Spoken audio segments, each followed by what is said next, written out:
नमस्कार, हमारी खास पेशकश में आपका स्वागत है। मैं हूं आपके साथ जीनत सिद्दीकी। कोरोना का ग्राफ देश भर में लगातार बढ़ रहा है। देश में बेकाबू हो चुकी कोरोना की चपेट में आने से कैसे बचे, हर कोई इसी सवाल का जवाब जानना चाहता है।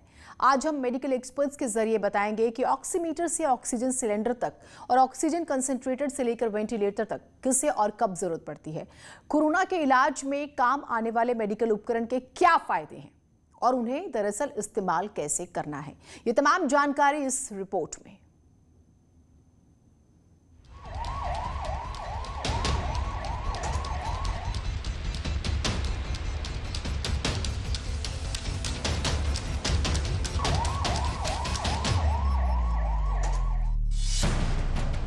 देश के अस्पतालों से भयावह तस्वीरें सामने आ रही हैं। शहर शहर दवाओं की दुकान पर भीड़ लगी है। कोई जरूरी दवाएं खोज रहा है तो कोई कोरोना मरीजों के काम आने वाली मशीनें। देश में ऑक्सीमीटर, ऑक्सीजन सिलेंडर से लेकर वेंटिलेटर जैसे शब्द आम और खास की जुबान से सुनने को मिल रहे हैं। एक्चुअली मैं बहुत परेशान हूँ। इस टाइम पे ऑक्सीजन, पहले से ऑक्सीजन सिलेंडर नहीं मिलते हैं, फिर सिलेंडरों की इतनी ज़्यादा पैसे मांगे जाते हैं कि हम लोग अफोर्ड नहीं कर पाते हैं। लूटा नहीं जा रहा, बहुत ज़्यादा लूटा जा रहा है। कितने देर का वेटिंग है? कल रात से। कल रात से। आप लोग? कल रात से सर। आप लोग अस्पताल से? आप लोग अपने पेशेंट के लिए कि अस्पताल से? अपने पेशेंट के लिए। आज न्यूज 18 इंडिया आपको दिखाने जा रहा है कोरोना मरीजों के काम आने वाले खास उपकरण और इन्हें इस्तेमाल करने के आसान तरीके बता रहे हैं देश के मशहूर डॉक्टर। कोरोना मरीजों के लिए सबसे जरूरी बताया गया है ऑक्सीमीटर। अगर किसी कोरोना मरीज की तबीयत बिगड़ती है तो उसके लिए ऑक्सीजन सिलेंडर का इंतजाम किया जाता है, जो आजकल दुर्लभ हो गया है। इसलिए अब लोग जिक्र कर रहे हैं ऑक्सीजन कंसंट्रेटर का, जिनसे मरीजों को ऑक्सीजन दिया जा सके। देश में बेड की कमी है और खास तौर पर वेंटिलेटर बेड की कमी। तो वेंटिलेटर क्या है और डॉक्टर इसके जरिए कैसे इलाज करते हैं? कोरोना मरीजों की देखभाल और उनके इलाज के लिए काम आने वाले इन उपकरणों के बारे में आपको कुछ डॉक्टर्स आसान भाषा में बताने जा रहे हैं। कोरोना मरीजों को डॉक्टर अपने खून में ऑक्सीजन का स्तर बार बार जांचने की सलाह दे रहे हैं। इसके लिए बार बार एक मशीन का नाम लिया जा रहा है और वो है ऑक्सीमीटर। ये ऑक्सीमीटर आखिर है क्या, ये बता रही हैं सायन अस्पताल मुंबई में एनेस्थीसिया डिपार्टमेंट की हेड डॉक्टर अनिला मालदे। देखो, ऑक्सीमीटर जो है वो अपने बॉडी के टिश्यूज में, यानी कि अभी आप उंगली डालोगे तो उंगली में यहाँ कितना ऑक्सीजन का प्रमाण है वो मेजर करता है। अभी नॉर्मल एक आदमी है तो उसके सैचुरेशन जो है, यानी कि हीमोग्लोबिन में कितना ऑक्सीजन परसेंटेज भरा है, तो नॉर्मली 100% सैचुरेशन होना चाहिए, 100% ये होना चाहिए। कोरोना से फेफड़ों पर बुरा असर पड़ता है और सांस लेने में दिक्कत होती है। सांस लेने में दिक्कत होती है तो हमारे शरीर में ऑक्सीजन का स्तर घट जाता है। ये छोटी सी मशीन बड़े काम की है, क्योंकि ये समय रहते बता देती है कि हमें कब डॉक्टर से संपर्क करना है। तो अब आसान भाषा में समझिए ये काम कैसे करती है। देखिए, छोटी सी डिवाइस है, इसको हम बोलते हैं पल्स ऑक्सीमीटर। बहुत काम की डिवाइस है और कोरोना के पेशेंट के लिए बहुत लाभदायक है। जिनको कोरोना है अपने घर में छोटी सी डिवाइस को रखें, बड़े आसानी से केमिस्ट को मिल जाता है। ये आपका ऑक्सीजन लेवल चेक करता है, जिससे हमें मालूम पड़ता है कि आप ज़्यादा बीमार तो नहीं है। अगर आपका लेवल इस मशीन के अंदर 93 या उसके कम आता है तो आपको तुरंत अस्पताल जाना है या डॉक्टर संपर्क करना है। मैं आपको बताता हूँ इसको इस्तेमाल कैसे करते हैं। छोटी सी मशीन है, इसको ऐसे खोलेंगे, अपने फिंगर को डालेंगे और यहाँ से इसको बटन दबा के ऑन कर देंगे। अब देखिए, इसमें 2 फिगर आ रही हैं। ऊपर वाला आपको जो दिखा रहा है वो ऑक्सीजन लेवल दिखाएगा। ये देखिए, मेरा 99 आ रहा है, इसका मतलब मैं परफेक्टली ठीक हूँ। नीचे मेरा हार्ट रेट 68 आ रहा है। तो आपको इसको इस्तेमाल करना, अगर ये लेवल ऊपर वाला आपका 93 या इसके नीचे आता है, इसका मतलब आपकी तबीयत बिगड़ रही है और आपको अस्पताल में या डॉक्टर को संपर्क करना है। कोई भी फिंगर यूज कर सकते हैं? हाँ, इसमें कोई भी फिंगर इस्तेमाल कर सकते हैं, फर्क नहीं पड़ता बहुत सिग्निफिकेंट, पर ये बहुत ही यूजफुल डिवाइस है, आपके घर में जरूर होनी चाहिए। और इसको सर लगाने का तरीका यही है, उंगली ऐसे रखनी है? हाँ, बस ऐसे करके, कोई मुश्किल काम नहीं, आप किसी भी फिंगर में लगा लें, ये सैचुरेशन की लेवल दिखा देगा। ये थोड़ा बहुत 1-8 डिग्री का वेरिएशन हो सकता है, पर अदरवाइज बहुत एक्यूरेट होता है ये, और ये प्रैक्टिकली लाइफ सेविंग है कोरोना के टाइम में। जैसे कि दिल्ली मेडिकल काउंसिल के अध्यक्ष डॉक्टर अरुण गुप्ता ने बताया कि ऑक्सीमीटर अगर खून में ऑक्सीजन का स्तर 93 से कम बताता है तो डॉक्टर से संपर्क करें। डॉक्टर की सलाह पर ही इस समय कोरोना मरीजों को घर पर ऑक्सीजन दी जा रही है। अभी जबकि प्रमाण 96 से कम हो जाता है, 92, 90 होता है, तो एक डेंजर सिग्नल यानी एक वार्निंग मिलता है कि नहीं, इसका ऑक्सीजन कम हो रहा है, अभी कुछ उसको एक्शन लेनी चाहिए, उसको ऑक्सीजन देना चाहिए। फिर सपोज कोई मरीज का सैचुरेशन हमेशा 94 रहता है, उसको हम 6 मिनट चलने को बोलेंगे और 6 मिनट चलने के बाद उसका फिर से हम लोग फिंगर पल्स ऑक्सीमीटर से सैचुरेशन मेजर करते हैं और वो काफी कम हो गया है। इनिशियल 94 था और बाद में वो आ गया 88, तो यानी कि मींस 3-4% से वो कम हो गया, यानी कि ये आदमी भी अभी बॉर्डर लाइन स्टेज में है, उसको भी हमको ऑक्सीजन देना जरूरी हो जाता है। जिन मरीजों के खून में ऑक्सीजन की कमी है, उन्हें ऑक्सीजन देने के लिए इस्तेमाल हो रहा है ऑक्सीजन सिलेंडर। ऑक्सीजन सिलेंडर के लिए लंबी लंबी कतारें लगी हैं। लोग जूझकर अपनों के लिए ऑक्सीजन का बंदोबस्त कर रहे हैं और घर पर ही ऑक्सीजन दे रहे हैं, लेकिन सिलेंडर को प्रयोग करने में सावधानी बहुत बरतनी पड़ती है। दरअसल सिलेंडर में ऑक्सीजन गैस का हाई प्रेशर यानी उच्च दबाव होता है। ऑक्सीजन आग भड़काने में मददगार होती है, इसलिए इस सिलेंडर को गर्म चीजों और आग से दूर रखना चाहिए। जिस कमरे में मरीज को ऑक्सीजन दी जा रही है, उस कमरे में माचिस, धूप बत्ती, अगरबत्ती जैसी कोई चीज ना जलाएं। साथ ही ध्यान रखें कि मरीज को उतनी ही ऑक्सीजन दें जितनी डॉक्टर ने बताई। ज्यादा ऑक्सीजन घातक हो सकती है। ऑक्सीजन सिलेंडर उन्हीं मरीजों के लिए जरूरी होता है जिनको ज्यादा ऑक्सीजन की जरूरत होती है। डिपेंडेंट नहीं है, पर इसकी लिमिटेशन ये है ऑक्सीजन कॉन्सेंट्रेटर की, एक बहुत ज्यादा नहीं प्रोड्यूस करता ऑक्सीजन। अगर 5 लीटर या कुछ मशीनें 10 लीटर तक देती हैं, पर आपको किसी को बहुत ज्यादा ऑक्सीजन चाहिए 15, 20, 50 लीटर, तो फिर आप कॉन्सेंट्रेटर नहीं ऑक्सीजन सिलेंडर यूज करने पड़ते हैं। जैसे कि डॉक्टर अरुण गुप्ता ने बताया कि जिन कोरोना मरीजों को ज्यादा ऑक्सीजन की जरूरत है, उनके लिए ही सिलेंडर जरूरी होता है, सबको इसकी जरूरत नहीं होती। तो फिर जिन्हें कम ऑक्सीजन की जरूरत है, उनके लिए क्या किया जा सकता है? आजकल नया शब्द सुनने को मिल रहा है, यह है ऑक्सीजन कंसंट्रेटर। तो ये आखिर क्या है? ये जो ऑक्सीजन कंसंट्रेटर है वो क्या करता है कि हवा में से अपनी एयर खींचता है। एयर यानी क्या होता है? नाइट्रोजन। अपने को बेसिक सबको पता है, स्कूल में भी सिखाया जाता है।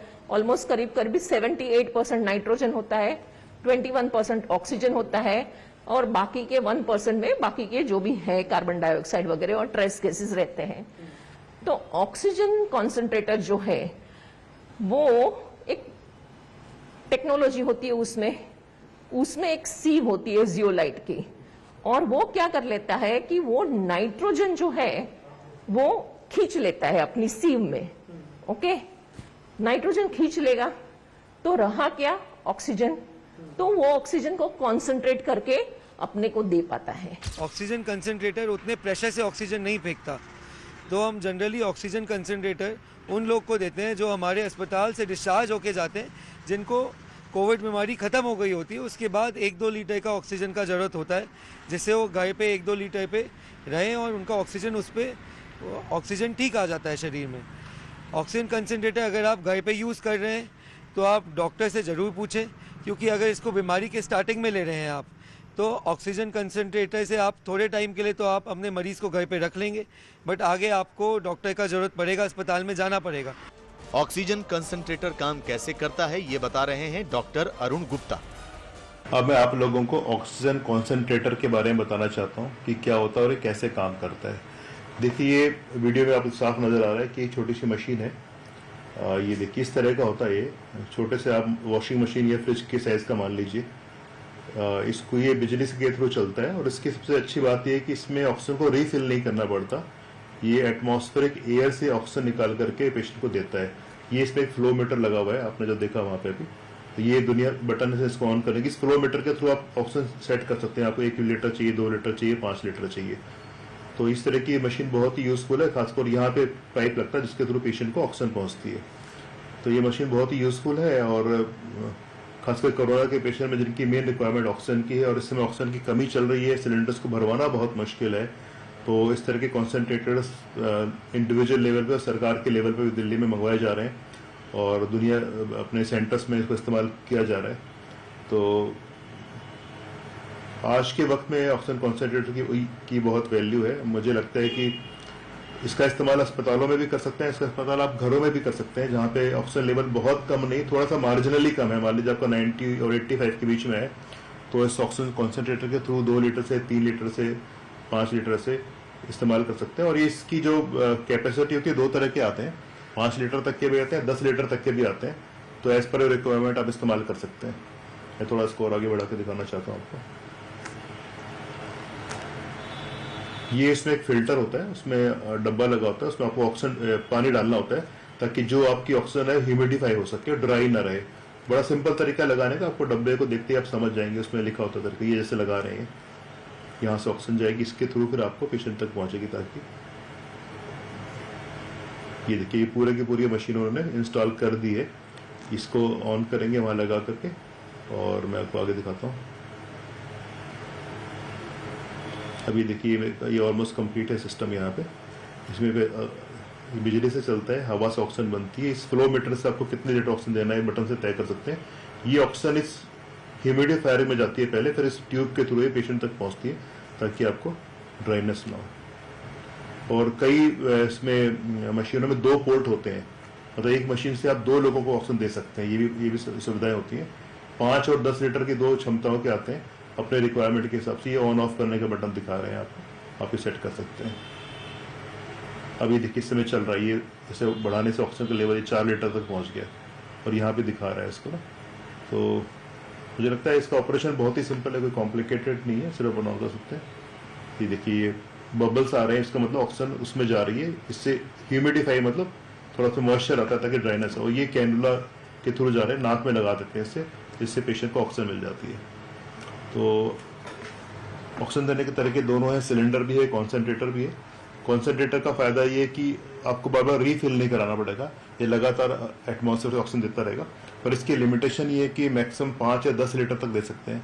अगर आपके पेशेंट को ज्यादा रिक्वायरमेंट है तो आपको फिर ऑक्सीजन सिलेंडर का इस्तेमाल करना पड़ेगा। ऑक्सीजन कंसंट्रेटर वो मशीन है जिसके जरिए उन मरीजों को ऑक्सीजन सप्लाई की जा सकती है जिन्हें ज्यादा मात्रा में ऑक्सीजन नहीं चाहिए, लेकिन इसके लिए भी डॉक्टर की सलाह जरूरी है। ये जो चीज़ है ये अस्पताल में यूज़ हो या किसी डॉक्टर से सलाह लेने के बाद यूज़ हो तो ज़्यादा बेहतर है, क्योंकि ऑक्सीजन लेवल शरीर में बदलता रहता है। अगर किसी का ऑक्सीजन लेवल कम होना शुरू हुआ है तो चांसेस हैं कि आगे चल के और कम होगा। तो एक टाइम ऐसा आएगा सिर्फ ऑक्सीजन कंसंट्रेटर से काम नहीं चलेगा। अगर किसी मरीज की स्थिति ऑक्सीजन कंसंट्रेटर से भी नहीं सुधरती तो फिर जरूरत पड़ती है अस्पताल में इलाज कराने की। इलाज में सबसे गंभीर चरण होता है वेंटिलेटर।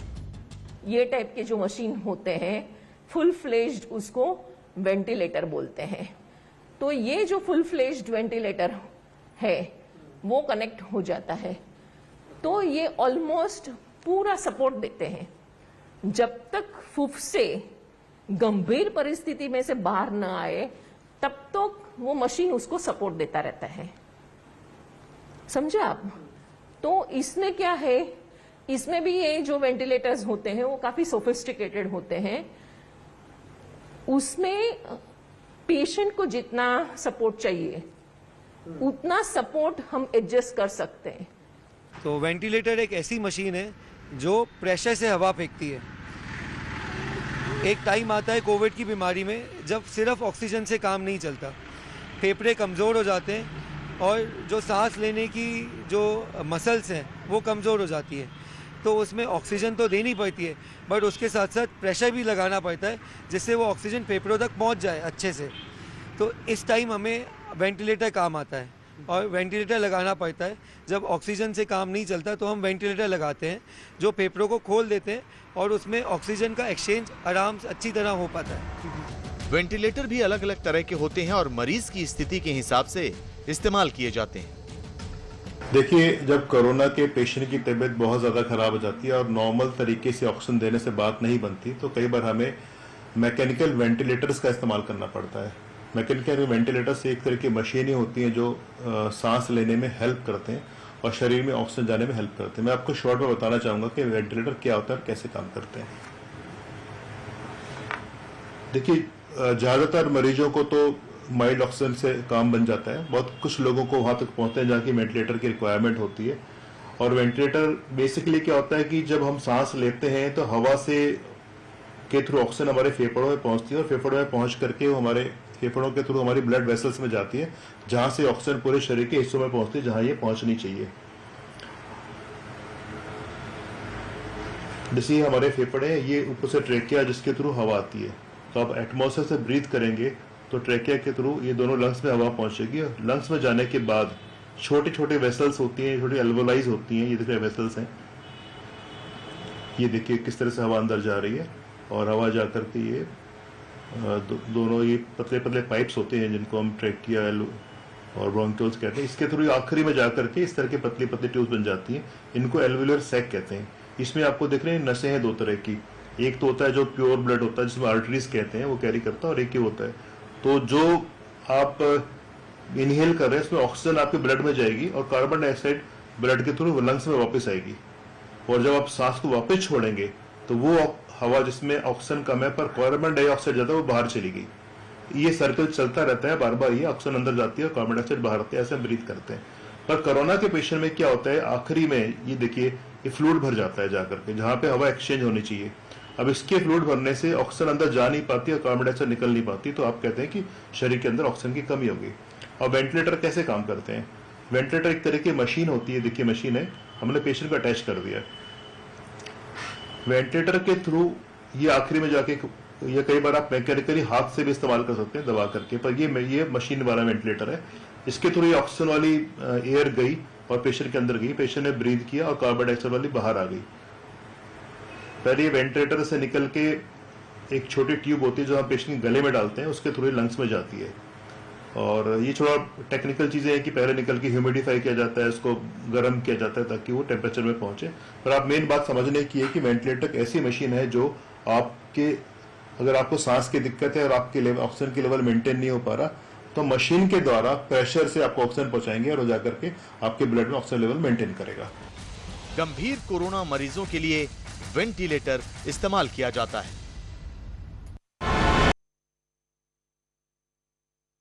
बड़ी खबर की इस वक्त की बात करेंगे। मुख्यमंत्री योगी आदित्यनाथ ने टीम 9 के साथ एक महत्वपूर्ण बैठक की है। आपको बता दें कि इस बैठक में ये निर्देश जारी किए गए हैं कि 11 और जिलों में टीकाकरण का काम शुरू किया जाएगा, यानी कि 18 से 45 साल का जो आयु वर्ग है उसके लिए वैक्सीनेशन की शुरुआत की जाएगी। इसमें नगर निगम जहां पर है वहां पर, और इसके साथ साथ नोएडा को भी इसमें शामिल किया गया है, यानी कि अगले सोमवार से ही वहां पर वैक्सीनेशन का काम शुरू हो जाएगा।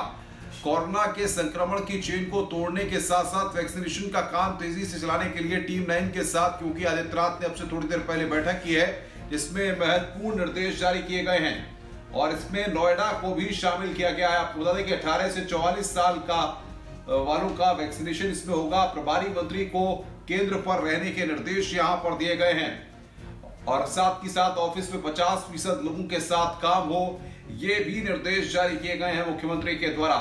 सभी सरकारी और निजी ऑफिस के लिए निर्देश जारी किए गए हैं। गर्भवती महिलाओं को भी वर्क फ्रॉम होम की सुविधा दी जाए, बीमार दिव्यांग कर्मचारी को वर्क फ्रॉम होम की सुविधा दी जाए। ये बात उत्तर प्रदेश के मुख्यमंत्री ने कही है। 18 से 44 साल वालों का वैक्सीनेशन अब अगले सोमवार से 11 और जिलों में टीकाकरण अभियान की शुरुआत होने जा रही है और इसमें नोएडा को भी शामिल किया गया है। नोएडा वासी लगातार इस बात की मांग कर रहे थे और यहाँ पर अनामिका सिंह हमारी संवाददाता हमारे साथ फोन लाइन जुड़ रही हैं। अनामिका, टीम 9 की बैठक में क्या कुछ निकलकर सामने आया है और कहां पर कौन कौन से जिले हैं, बताइए, जहां पर वैक्सीनेशन की शुरुआत अगले सोमवार से होने वाली है। देखिए अनुपम, आज मुख्यमंत्री योगी आदित्यनाथ ने टीम 9 की जो बैठक की है उसमें सबसे बड़ा जो मुद्दा रहा वो वैक्सीनेशन को लेकर रहा, क्योंकि जिस तरीके से सोमवार को लॉकडाउन खुल रहा है, मुख्यमंत्री के निर्देश के मुताबिक जो 11 जिले हैं उनको भी टीकाकरण के इस अभियान में शामिल किया जाएगा। आपको याद होगा जब 1 मई से महाअभियान की शुरुआत की गई थी तो शुरुआत सिर्फ 5 जिलों से ही की गई थी और ये माना जा रहा था कि चूंकि वैक्सीन की डोज की अभी कमी है इसलिए सरकार ग्लोबल टेंडर भी कर रही है।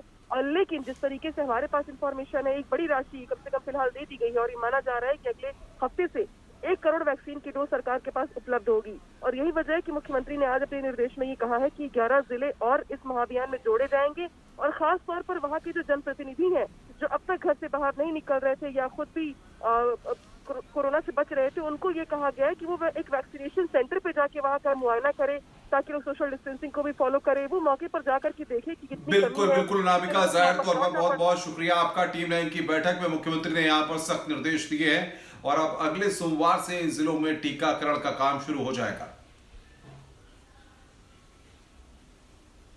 उत्तर प्रदेश में आंशिक लॉकडाउन के चलते असर भी देखने को मिल रहा है। आपको बता दें कि जो पॉजिटिविटी रेट है उसमें कमी आनी शुरू हो गई है। जो शुरुआती आंकड़े निकलकर सामने आए हैं उसके मुताबिक उत्तर प्रदेश में आंकड़े लगातार कम हो रहे हैं, यानी कि जो पॉजिटिविटी रेट है वो कम हो रहा है। कोरोना के बढ़ते मामलों के बीच में लखनऊ में पॉजिटिविटी रेट में कमी देखने को मिल रही है। इसका बाकायदा ग्राफ जारी किया गया है, इसमें लगातार गिरावट देखने को मिल रही है। आज लखनऊ में पॉजिटिविटी रेट 10 से नीचे आ गया है, जबकि 18 अप्रैल को यही पॉजिटिविटी रेट 30 के पार पहुंच गया था। यानी लॉकडाउन और सख्ती का असर लखनऊ में अब दिखने लगा है।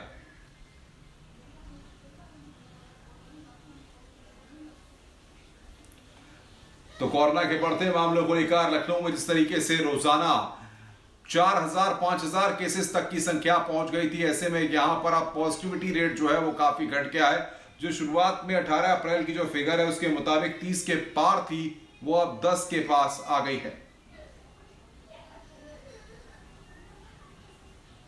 खबरों का सिलसिला लगातार जारी है, फिलहाल रुक रहे हैं एक ब्रेक के लिए।